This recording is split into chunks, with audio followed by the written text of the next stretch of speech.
PadreIdi.com presenta Un faro en el horizonte. Historias de un santo. 14 de noviembre. San Nicolás. Nació en Roma, en fecha desconocida. Falleció el 13 de noviembre del año 867. Fue uno de los grandes papas de la Edad Media, con una influencia decisiva sobre el desarrollo histórico del papado y su posición entre las naciones cristianas de Europa Occidental. Provenía de una familia distinguida, siendo hijo del defensor Teodoro, y contó con una excelente base académica. Ya notable por su religiosidad, benevolencia, capacidad, conocimientos y elocuencia, él ingresó a una muy temprana edad al servicio de la Iglesia, siendo nombrado subdiácono por el Papa Sergio II en el año 844 y diácono por León IV en el año 847. A la muerte de Benedicto, el 7 de abril del año 858, el emperador Luis II, quien se hallaba en las cercanías de Roma, ingresó a la ciudad para influir en la elección. El 24 de abril, Nicolás fue elegido papa, y el mismo día fue consagrado y entronizado en San Pedro, en presencia del emperador. 3 días más tarde, él ofreció un banquete de despedida al emperador y después, acompañado por los nobles romanos, fue a visitarlo a su campamento frente a la ciudad, ocasión en la que el emperador dio el encuentro al papa y condujo su caballo durante un trecho. En ese entonces, el cristianismo estaba en un estado de grave decaimiento. El imperio de Carlomagno había quedado deshecho. El territorio cristiano estaba amenazado desde el norte y el este, y el cristianismo parecía al borde de la anarquía. La moralidad cristiana era despreciada. Muchos obispos eran mundanos e indignos de su cargo. Había el peligro de una declinación universal de la civilización superior. El Papa Nicolás apareció como un representante consciente de la supremacía romana en la Iglesia. Él tenía un elevado concepto de sumisión para la reivindicación de la moral cristiana, la defensa de la ley de Dios contra los poderosos obispos.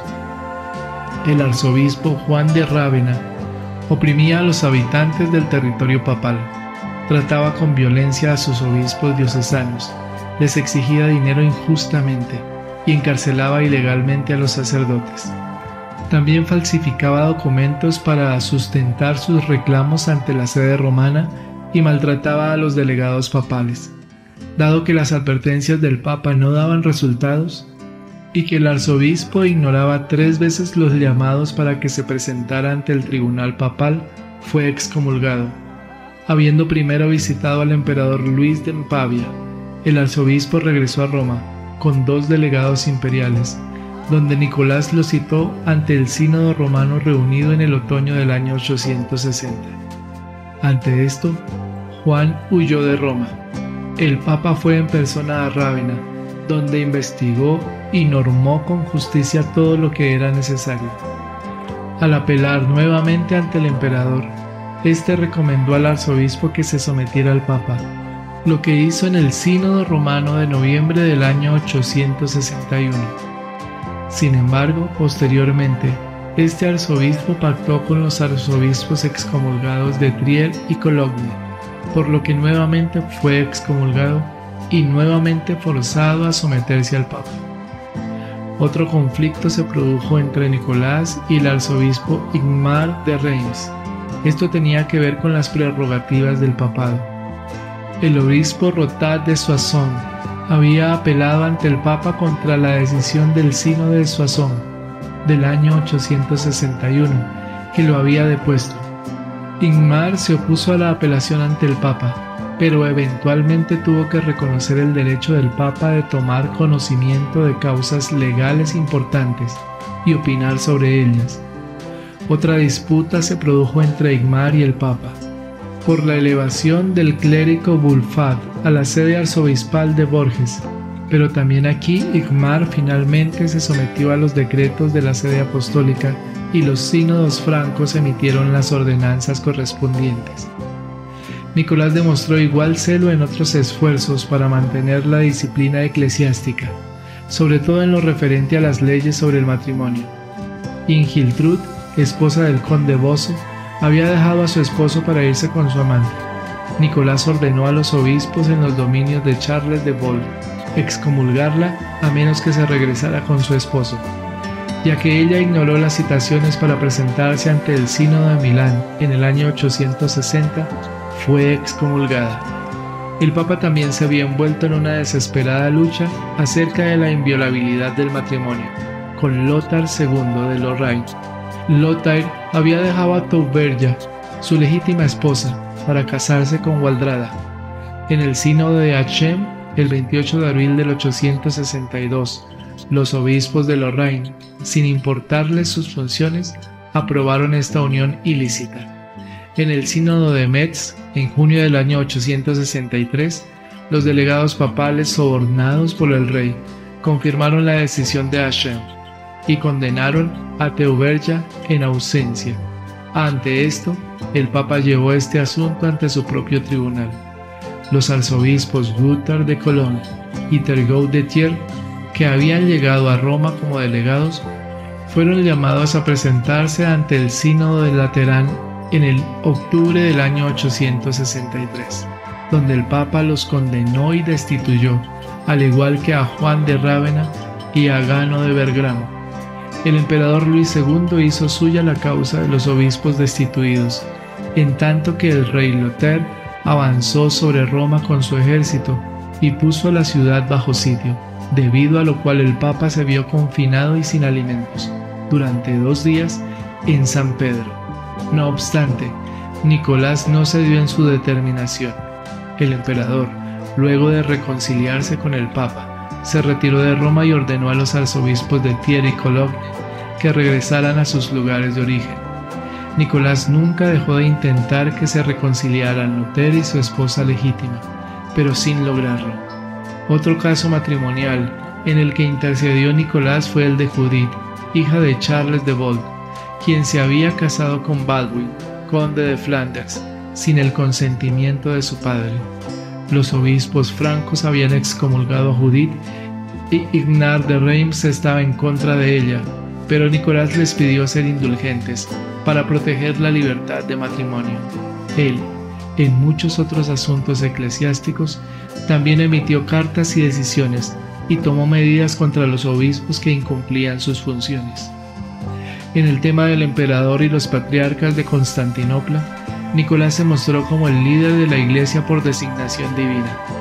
En violación de la ley eclesiástica, el patriarca Ignatius fue destituido en el año 857, ascendiendo ilegalmente Photius a la sede patriarcal. En una carta dirigida a los patriarcas de Oriente, Nicolás les invocó a ellos y a todos sus obispos a desconocer a Photius, y en un sínodo romano en el año 863, él excomulgó a Photius.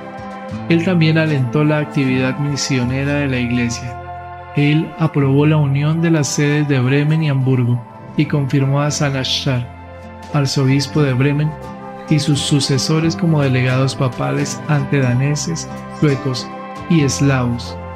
Bulgaria, habiendo sido convertida por los misioneros griegos, su gobernante, el príncipe Boris, en agosto del 863, envió una comunicación al Papa con 106 preguntas acerca de las enseñanzas y la disciplina de la Iglesia. Nicolás respondió exhaustivamente dichas preguntas en la célebre Responsa Nicolae ad Consulta Bulgarorum. La carta muestra cuán fuerte era el deseo de él para fomentar los principios de una verdadera vida cristiana en este pueblo recién convertido. Al mismo tiempo, envió una embajada al príncipe Boris, con el encargo de aplicar sus esfuerzos personales para lograr el objetivo del Papa. No obstante ello, finalmente Boris se afilió a la Iglesia Oriental. En Roma, Nicolás reconstruyó y dotó de fondos a diversas iglesias y permanentemente buscó promover la vida religiosa. Su propia vida estaba guiada por un espíritu de gran ascetismo y profunda religiosidad cristiana. Los ciudadanos de Roma le profesaban una gran estimación, como lo era por sus contemporáneos en general, y se le consideró como un santo al morir. Un tema de gran discusión y que es importante para juzgar la posición de este papa es si él utilizó los decretos papales pseudo-isidorian. Luego de una exhaustiva investigación, se ha concluido que el papa nunca tuvo conocimiento de la colección en toda su extensión, ni empleó alguna de sus partes, que tal vez él había tenido conocimiento en general de ciertos documentos falsos, pero no fundamentó en ellos su visión de la ley, y que su conocimiento de ellos se debía únicamente a documentos que llegaron del Imperio Franco. Gloria al Padre, y al Hijo, y al Espíritu Santo, como era en el principio, ahora y siempre, por los siglos de los siglos. Amén. Señor nos bendiga, nos guarde de todo mal y nos lleve a la eternidad. Amén. Feliz y bendecido día. La Virgen me los acompañe hoy y siempre.